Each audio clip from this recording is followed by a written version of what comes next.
اعوذ باللہ من الشیطان الرجیم بسم اللہ الرحمن الرحیم لن تنالوا البر حتى تنفقوا مما تحبون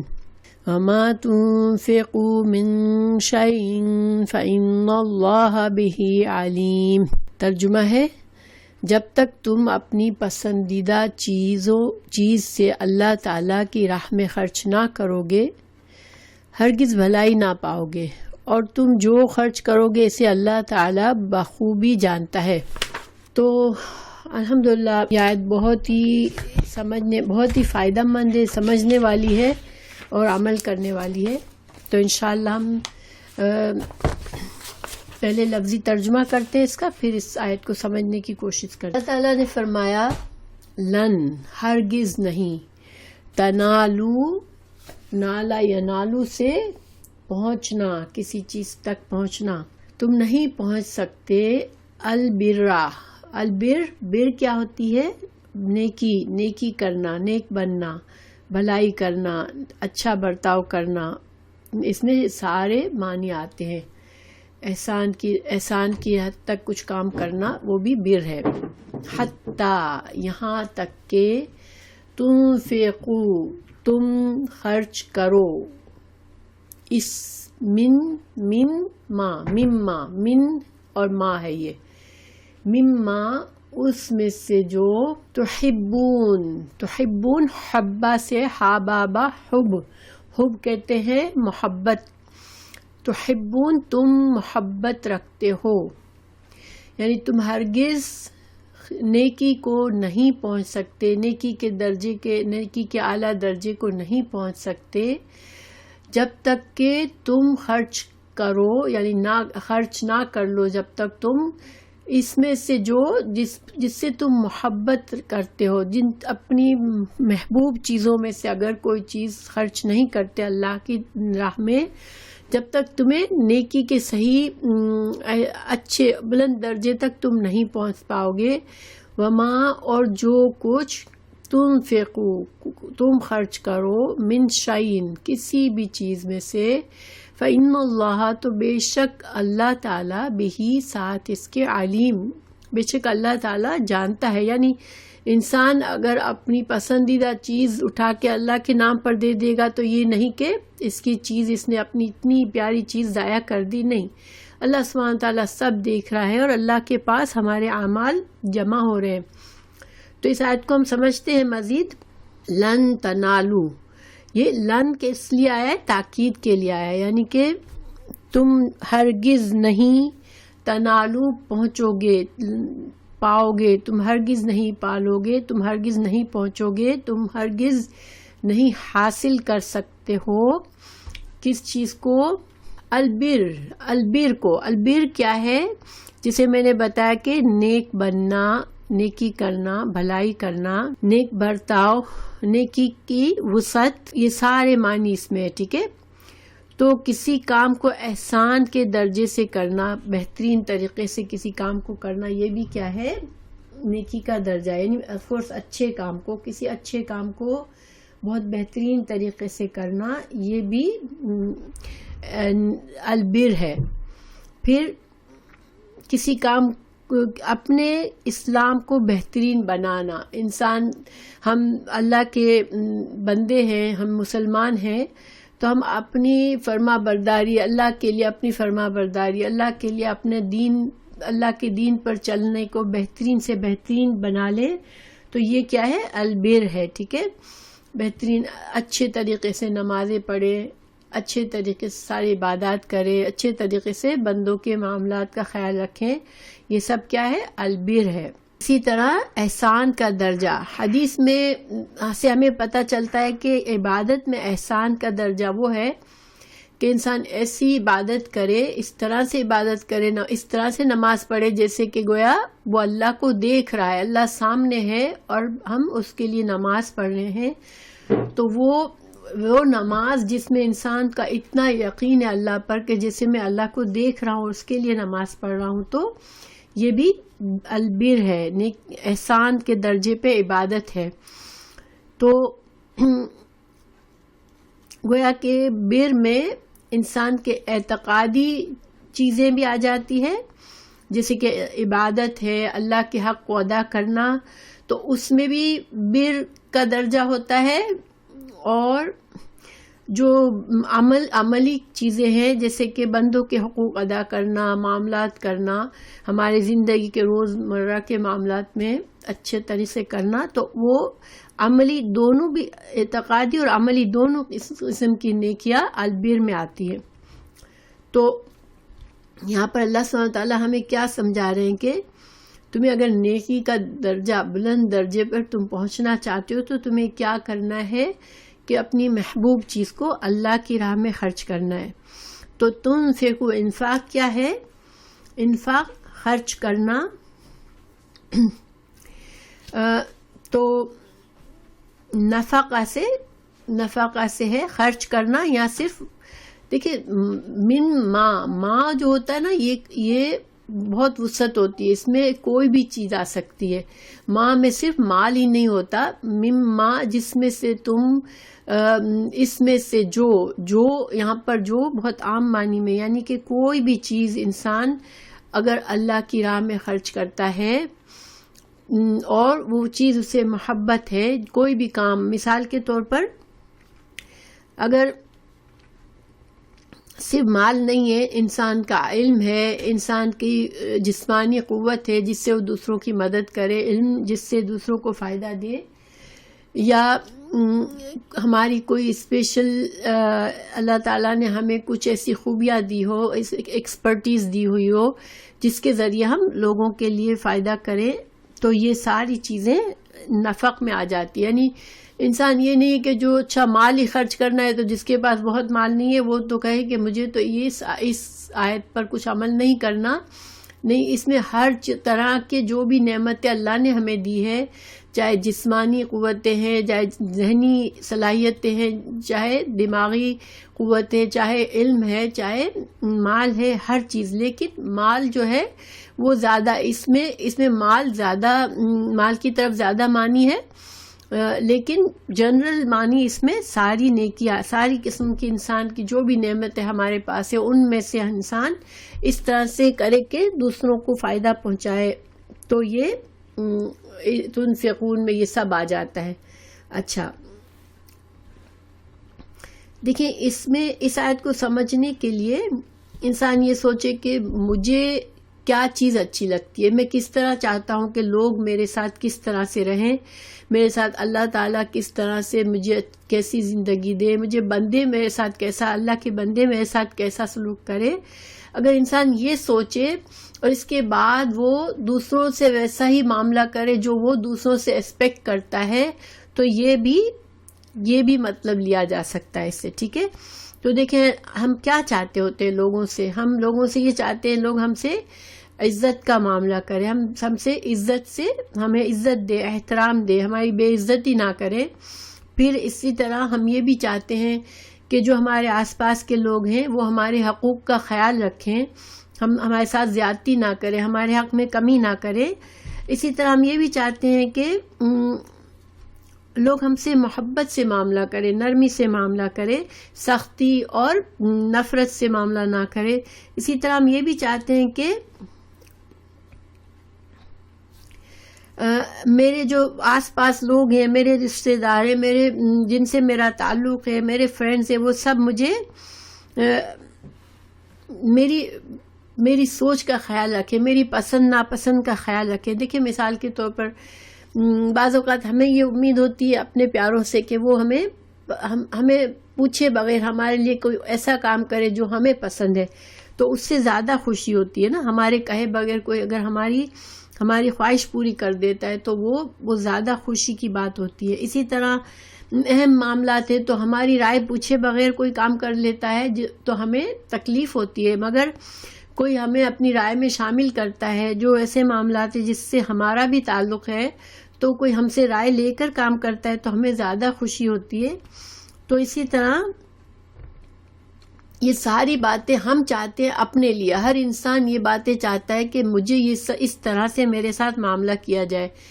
مگر پھر ہمیں یہاں اس آیت سے ہمیں یہ پتہ چلتا ہے کہ ہمیں پھر اپنے آپ سے پوچھنا ہے کہ کیا میں لوگوں سے اسی طرح کرتا ہوں یا کرتی ہوں جس طرح سے میں چاہتی ہوں، چاہے سامنے والے نے میرے حقوق ادا کیے یا مجھے ایسا سلوک کیا یا نہیں، مگر کیا میں نے اپنی طرف سے لوگوں سے ایسا معاملات کیا؟ اگر میں ایسا کرتی ہوں تو پھر میرا معاملہ اللہ کے نزدیک احسان والا معاملہ ہے، اللہ سبحانہ تعالیٰ کے نزدیک یہ میرا نیکی والا معاملہ ہے، اگر میں اپنے آس پاس کے لوگوں سے اس طرح سے احتیاط سے معاملہ کرتی ہوں۔ تو دیکھیں ہمیں تو اپنے اعمال کا بدلہ ملنا ہے۔ اگر جہاں تک دنیا میں تو خیر انسان کو یہ ہوتا ہے کہ جو میرے ساتھ جیسا کرے میں ویسا کروں، اور اس میں کوئی برائی نہیں ہے، ٹھیک ہے، انسان ظاہر ہے کہ جو انسان آپ کے ساتھ بدتمیزی کرتا ہے اس کو بہت عزت تو کرنا مشکل ہوتا ہے، لیکن انسان اللہ نے اجازت دی ہے کہ جیسا ہمارے ساتھ کوئی زیادتی کرے تو اس حد تک ہم زیادتی کر سکتے ہیں، لیکن اگر ہم احسان کا رویہ کریں اور ہم وہ رویہ ان کے ساتھ کریں جو ہم چاہتے ہیں کہ ہم سے کیا جائے، تو یہ البر ہے، یہ نیکی ہے، ٹھیک ہے، اور یہ احسان کا درجہ ہے، اور جو اللہ سبحانہ تعالیٰ کے نزدیک بہت پسندیدہ ہے۔ تو یہ ساری چیزیں اس بر میں یہ چیزیں شامل ہیں۔ اچھا، اب دیکھیں جب یہ حدیث ہے، رسول اللہ صلی اللہ علیہ وسلم نے فرمایا، حضرت انس رضی اللہ عنہ نے یہ روایت کی ہے، بخاری کی حدیث ہے، کہ تم میں سے کوئی اس وقت تک مومن نہیں ہو سکتا جب تک کہ وہ جو اپنے لیے چاہتا ہے وہی اپنے مسلمان بھائی کے لیے چاہیے، یعنی کہ اصل میں بر اور نیکی کا معاملہ لوگوں سے کرنا یہ ایمان کا حصہ ہے۔ تو جس حد تک ہم لوگوں سے بر اور نیکی سے معاملہ کریں گے انشاءاللہ ہمارا ایمان بڑھے گا، کیونکہ ایمان جو ہے اس میں یہ کنڈیشن ہے، ایمان کے جز ہے، اور ایمان کے جز میں ایک یہ بھی ہے کہ ہم وہ اس طریقے سے دوسرے مسلمانوں سے تعلق کریں جیسے کہ ہم اپنے لیے پسند کرتے ہیں، ٹھیک ہے، تو یہ سارے مفہوم اس میں ہے۔ اچھا، تو اگر ہم اس کو مالی انفاق سمجھ لیں کہ مال خرچ کرنے کی بات اگر سمجھ لیں یہاں پر، تو مال میں سے اپنی قیمتی چیز ہمیں دینی ہے۔ جیسے دیکھیں ہمارے پاس بہت سی چیزیں ہوتی ہیں نا، اور ہمیں بعض اوقات ہم جو کچھ چیزیں اتنی پسند ہوتی ہے کہ ہم ان کو لوز کرنا گوارا نہیں کرتے، ہمیں یہ ہوتا ہے کہ یہ چیزیں ہمارے پاس ہمیشہ رہے۔ تو اپنے مال میں سے ایسی کوئی چیز اللہ کے لیے صدقہ کرنا، تو یہ یہاں پر ہم سے کہا جا رہا ہے کہ ایسی چیز کوئی اللہ کے لیے خرچ کرو جس سے تمہیں بہت محبت ہے۔ تو کیوں ہم ایسا کریں؟ کیونکہ دیکھیں جنت جو ہے وہ ہمارے اعمال، اللہ سبحانہ تعالیٰ آخرت میں ہمارے ساتھ جو معاملہ کیا جائے گا وہ ہمارے دنیا کے اعمال کے مطابق ہوگا۔ تو اگر ہم نے اتنے احسان کے درجے پہ کام کیے ہوگے تو اتنا ہی ہمیں بلند درجات ملیں گے۔ اچھا، بعض لوگ اگر انسان یہ سوچے میرے پاس بہت مال نہیں ہے، میں بہت غریب ہوں، تو پھر میں کیا کروں؟ میں تو اس آیت کے لحاظ سے میں اجر نہیں کما سکتا کہ میرے پاس تو صرف اپنی ضروریات کے علاوہ کچھ نہیں ہے۔ تو دیکھیں اللہ سبحانہ تعالیٰ انسان کی نیت دیکھتا ہے۔ اگر ایک انسان غریب ہے، فقیر ہے، بہت ہی کچھ بھی نہیں اس کے پاس، مگر اس کے دل میں تڑپ ہے کہ کاش میرے پاس کوئی ایسی چیز آئے جو میں اللہ کے لیے خرچ کر دوں، اللہ کے نام پر خرچ کر دوں، تو چاہے وہ چھوٹی سے چھوٹی چیز بھی اگر وہ دیتا ہے تو وہ اللہ تعالیٰ اس کو بہت زیادہ بڑا چڑھا کر اس کو اجر دیتا ہے۔ مثال کے طور پر اگر ایک غریب آدمی ہے، وہ صرف ایک کھجور کسی کو کھلا دیتا ہے، مگر اس کی نیت اتنی زیادہ اچھی ہے کہ اللہ میرے اس صدقے کو قبول کرے اور اللہ تعالیٰ مجھے اس سے بہترین اجر دے، اور وہ کھجور ہی ہے وہ جو اس کے پاس ابھی ایک کھجور کے سوا وہ کسی کو کچھ اور نہیں دے سکتا، تو اللہ سبحانہ تعالیٰ اس کے اس صدقے کو کہیں زیادہ پسند کرتا ہے کہ ایک امیر آدمی بہت زیادہ مال خرچے مگر اس کے دل میں یہ ہو کہ مجھے لوگ بھی پسند کرے، اس کے اندر تھوڑی ریاکاری بھی آ جائے کہ لوگ بھی میری تعریف کرے کہ میں بہت شقی ہوں۔ تو اللہ سبحانہ تعالیٰ کو ایسے خرچ سے نسبت ایک نیت، خالص نیت کے ساتھ چھوٹا سا خرچ جو ہے وہ زیادہ پسند ہے۔ کچھ بھی نہیں کر سکتے تو لوگوں سے مسکرا کر ملے، لوگوں کو اس طرح سے ویلکم، گرم جوشی سے ملے کہ لوگ ہم سے مل کے اچھی فیلنگ حاصل کرے، لوگ خوش ہو جائیں. دیکھیے ایک انسان کا موڈ خراب ہے، منہ پھلا کے انسان پھر رہا ہے، تو اس کو صرف چہرہ دیکھ کے ہی ہمیں اذیت ہوتی ہے. ہم گھر میں اگر ہیں، کسی کے ساتھ ہیں، کوئی فرینڈ ہے، کوئی رشتہ دار ہے، اب جب دیکھو جب ان کا منہ پھلا ہوا ہوتا ہے اور موڈ خراب ہوتا ہے، تو خالی اس کے موڈ کو چاہے وہ ہمیں کچھ کہے نہ، مگر وہ بس چہرے کے تاثرات سے ہی دل خراب ہوتا ہے. لیکن اس کے بجائے اگر کسی کے چہرے پر مسکراہٹ ہے، ویلکم انداز ہے اس کا، تو اس کو دیکھ کے انسان کا دل خوش ہو جاتا ہے. تو یہ بھی ایک صدقہ ہے. یہ اللہ سبحانہ تعالیٰ تو بے نیاز ہے. اللہ تعالیٰ ہمیں کسی بھی طرح سے اجر دے دیتا ہے اگر ہماری نیت اجر حاصل کرنے کی ہو. جیسے مثال کے طور پر حدیث میں ہے کہ جو پہلے مسلمان تھے، جنہوں نے اسلام کو پھیلانے میں رسول اللہ صلی اللہ علیہ وسلم کا اس وقت ساتھ دیا جب کہ اسلام ابھی بہت کمزور حالت میں تھا، تو ان کا ایک معمولی صدقہ اور ان کی معمولی جو بھی انہوں نے مدد کی دین کی، وہ آج کے زمانے میں یا بعد میں حالات آئے جب کہ اسلام پھیل چکا تھا اور مضبوط ہو چکا تھا، اس وقت کوئی ڈھیروں مال بھی اگر دے دیتا صدقہ، لیکن اس درجے کو نہیں پہنچ سکتا تھا جنہوں نے اس وقت اسلام کے لیے قربانی دی جبکہ اسلام کو سخت ضرورت تھی، اسلام کمزور تھا. مطلب یہ کہ اللہ سبحانہ تعالیٰ ہماری کن حالات میں ہم نے کام کیا اور کس نیت سے کیا، یہ سب چیزیں اللہ سبحانہ تعالیٰ دیکھتا ہے. پھر جیسا کہ میں نے کہا کہ اس میں صرف مال ہی نہیں ہے، ٹھیک ہے، ما تنفقوا من شیء، تو اس میں تم جو خرچ کرو، تو یہ من لگا کر اللہ تعالیٰ نے اس کو عام کر دیا، من شیء، کوئی بھی چیز. تو گویا کہ اس میں میننگ اور زیادہ ما اور من جو ہے نا، وہ جب آتے ہیں تو وسعت آ جاتی ہے کہ جو بھی چیز ہو تو اس سے چھوٹی سی چھوٹی چیز کا بھی اجر و ثواب کئی گنا ہو سکتا ہے. بس اللہ سبحانہ تعالیٰ کوالٹی دیکھتے ہیں، ہماری نیت، ہمارا اخلاص اور کن حالات میں ہم نے وہ خرچ کیا وہ دیکھتے ہیں. اللہ سبحانہ تعالیٰ کوانٹٹی نہیں دیکھتے، ٹھیک ہے. پھر اب اس آیت کا یہاں کیا تعلق ہے قرآن سے؟ ہم جو پچھلے اسباق سے ہم پڑھتے چلے آ رہے ہیں، تو یہاں پر اس آیت کا کیا تعلق ہے؟ تو دیکھیے پیچھے ہمیں بتایا گیا کہ قیامت میں کوئی چیز کافروں کو اللہ کے عذاب سے نہ بچائے گی، ٹھیک ہے، اور نہ ہی اس دن صدقہ، خیرات یا کوئی نیک عمل کرنے کا موقع دیا جائے گا کہ انسان اللہ کو راضی کر لے اور خود کو عذاب سے بچا لے. اگر اللہ کو راضی کرنا ہے تو اس کا موقع صرف اسی دنیا میں ہے، ٹھیک ہے. تو اللہ سبحانہ تعالیٰ نے ان سے کہا کہ اسلام میں داخل ہو جاؤ پورے خلوص سے، اور جو بھی نیک اعمال یا صدقہ خیرات کر سکتے ہو اس دنیا میں کر لو. اور یہ ظاہری بات ہے، یہ صرف کافروں کے لیے نہیں ہے، ان مسلمانوں کو بھی یہی سوچنے کا ہے کہ ہمیں جو بھی کرنا ہے آخرت کے لیے وہ اس دنیا میں کرنا ہے. آخرت میں تو انسان عمل سے نہ، قبر میں بھی اگر ہزاروں سال بھی قبر میں پڑا رہا ہے تو وہ ایک سبحان اللہ کہہ کر بھی اپنا اجر نہیں بڑھا سکے گا. بس جو اجر اس نے حاصل کر لیا دنیا میں اعمال کر کے، بس وہی رہے گا. تو انسان جو بھی نیک اعمال، صدقہ، خیرات ایمان کے ساتھ اس دنیا میں کرے گا، اس کو آخرت میں اس کے اعمال کا پورا فائدہ دیا جائے گا اور اجر، اللہ کی رحمت، جنت نصیب ہوگی. یعنی کہ جنت اللہ کی رحمت ہے جو اللہ سبحانہ تعالیٰ اگر ہم سے راضی ہو گئے ہمارے رخصت تک تو ہمیں جنت ملے گی. تو یہ پیچھے سے تعلق تھا، ٹھیک ہے. تو اسی وجہ سے اب بتایا گیا اس آیت میں کہ اللہ سبحانہ تعالیٰ نے رہنمائی فرمائی ہمارے لیے کہ اگر اللہ کی خوشنودی اور جنت تم کو چاہیے تو پھر تمہیں کیا کرنا ہے کہ اللہ کی راہ میں اپنی مرغوب پسندیدہ ترین چیز کو تمہیں خرچ کرنا ہے. تو جب یہ آیت نازل ہوئی تو صحابہ کرام نے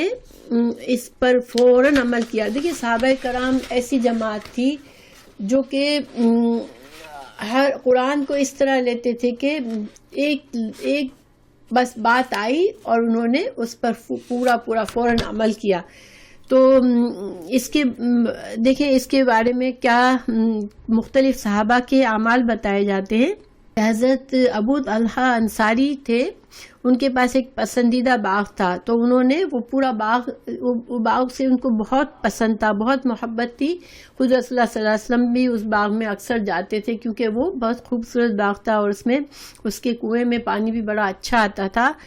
تو حضرت رضی اللہ عنہ نے رسول اللہ صلی اللہ علیہ وسلم سے فرمایا کہ میرا یہ باغ میں اللہ کے نام پر دیتا ہوں. آپ صلی اللہ علیہ وسلم بہت خوش ہوئے اور ان کو کہا کہ آپ یہ باغ جو ہے وہ اپنے رشتہ داروں میں بانٹ دیں. تو دیکھیں انہوں نے فوراً سے اپنے چچا زاد بھائیوں اور رشتہ داروں میں یہ باغ کو بانٹ دیا. تو یہاں پر دو چیزیں سوچیں، رشتہ داروں میں بانٹنے کے لیے ان کو کہا. تو دیکھیں رشتہ داروں کو بعض اوقات اپنی چیزیں دینا، انسان کو بعض اوقات تو بہت محبت ہوتی ہے رشتہ داروں سے اور ہم ان کو کچھ بھی دے دیتے ہیں. بعض رشتہ دار ایسے ہوتے ہیں جن سے ہمارا دل خراب ہو جاتا ہے، تو ہم ان کو تھوڑا سا بھی کچھ دیتے ہوئے ہمارا دل نہیں چاہتا. حسد بھی کبھی ہوتا ہے، کبھی آپس میں جیلسی ہوتی ہے، کبھی آپس میں کھچاؤ ہوتا ہے. لیکن اللہ سبحانہ تعالیٰ نے ہمیں یہ تعلیم دی ہے، رسول اللہ صلی اللہ علیہ وسلم نے یہ تعلیم دی کہ رشتہ دار کو صدقہ دینے سے دوہرا اجر ملتا ہے. ایک تو صلح رحمی کا اور ایک صدقہ کرنے کا. تو کسی غیر کو دینے سے رشتہ دار جو ضرورت مند ہے ان کو صدقہ کرنا، ان کو دینا بہت زیادہ اجر و ثواب کا کام ہے، اس میں دوہرا ہو جاتا ہے ثواب. تو حضرت ابو طلحہ نے فوراً اس باغ کو اپنے رشتہ داروں کو دے دیا. اسی طرح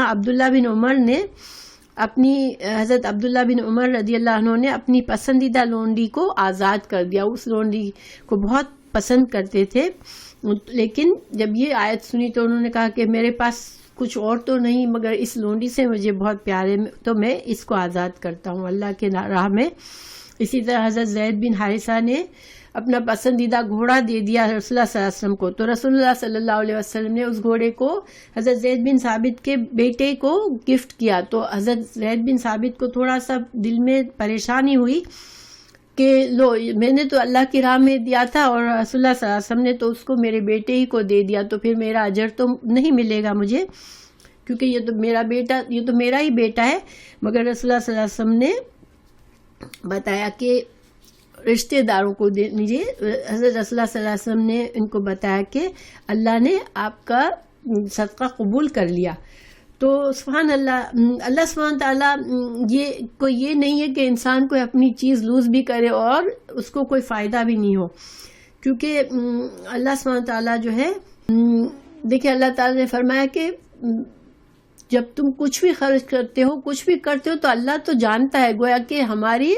قربانی رائے گا نہیں جاتی. ٹھیک ہے، ہمیں اللہ پر بھروسہ کرنا چاہیے اور جب بھی کوئی نیک کام کریں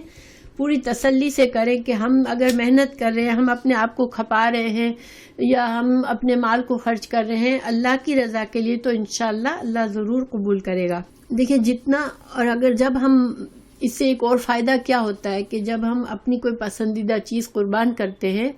تو اس اللہ کو رضا کے لیے تو ہمارا ایمان بڑھتا ہے. ٹھیک ہے، انسان آپ نے دیکھا ہوگا جب ہم کوئی نیک کام کرتے ہیں تو بڑی دل میں خوشی ہوتی ہے، اللہ سے قربت محسوس ہوتی ہے. تو اپنی پسندیدہ ترین چیز جب ہم اللہ کی راہ میں دیں گے تو اسی حد تک ہمارا ایمان بھی بڑھے گا، اور جتنا ایمان زیادہ ہوگا، جتنی اللہ سے ہمیں محبت ہوگی، اتنا انشاءاللہ اللہ سبحانہ تعالیٰ ہم سے محبت کرتے ہیں اور ہمارا اللہ سے تعلق مضبوط ہوتا ہے. تو اللہ تعالیٰ ہمیں سمجھنے کی توفیق دے کہ ہم اپنی چیزوں کو پکڑ کر نہ بیٹھیں، کیونکہ ہمیں نہیں پتہ ہمیں کب اس دنیا سے رخصت ہونا ہے. تو جو کچھ ہم نے اس دنیا میں اللہ کی رضا کے لیے دے دیا وہی اصل میں ہمارا مال ہے، وہی ہمیں کام آئے گا آخرت میں. ہم جس مال کو دنیا میں پکڑ کر بیٹھتے ہیں، ہمیں نہیں پتہ ہم کب رخصت ہو جائیں گے، تو وہ مال ہمارے کوئی کام کا نہیں ہے، وہ پھر ہمارے وارثوں کے مال ہو جائے گا. تو یہ سارا اس کا وہ ہے. لیکن سوال یہ پیدا ہوتا ہے کہ کیا اللہ تعالیٰ صرف ایسی ہی صدقے کو پسند کرتا ہے جو ہمیں بہت پسند ہو، اور کیا ہم اپنے پاس بعض اوقات ہمارے پاس بہت سی ایسی چیزیں ہوتی ہیں جو کہ ہماری ضرورت سے زائد ہوتی ہیں مگر اچھی چیزیں ہوتی ہیں، کسی کے کام آنے والی چیزیں ہوتی ہیں، تو کیا ہم اس کو صدقہ کر سکتے ہیں؟ تو ہاں، ہم اس کو بھی صدقہ کر سکتے ہیں. یہاں تک کہ ہم اپنی استعمال شدہ چیز بھی اگر کسی کے لیے فائدہ مند ہے تو ہم اس کو بھی اللہ کی راہ میں دے سکتے ہیں، اس کا بھی اجر ثواب ہے۔ مگر یہاں پر ایک اعلیٰ درجہ بتایا گیا، ٹھیک ہے، کہ ہم ایک اعلیٰ نیکی کا اعلیٰ درجہ بتایا گیا، لیکن چیزوں کو گھر میں جمع کیا ہوا ہے، بہت ساری چیزیں پڑی ہیں اور کبھی استعمال نہیں ہوتی، اب ان کو پکڑ کے بیٹھے ہیں کہ ٹھیک ہے کبھی کام آ جائے گی۔ اس سے بہتر ہوتا ہے کہ انسان کے سامنے کوئی ایسی صورت نظر آئے کہ ہاں یہ کام کسی کے، یہ میری چیز کسی کے کام کی ہے تو اس کو دے دے انسان، کیونکہ ہماری ایک نیکی کے اللہ تعالیٰ نے فرمایا ہے قرآن میں کہ صدقہ جو ہم کرتے ہیں تو ایک کا 10 گنا اجر ملتا ہے، اور ڈیپینڈ کرتا ہے کہ 700 گنا تک بھی پہنچ جائے اجر، اور اس سے بھی زیادہ۔ اٹ آل ڈیپینڈس کہ ہماری نیت کتنی زیادہ خالص ہے، ہم نے کن حالات میں کیا، اس لحاظ سے اللہ تعالیٰ ایک کام کا درجہ 700 اور 700 سے زیادہ تک بھی بڑھا دیتا ہے۔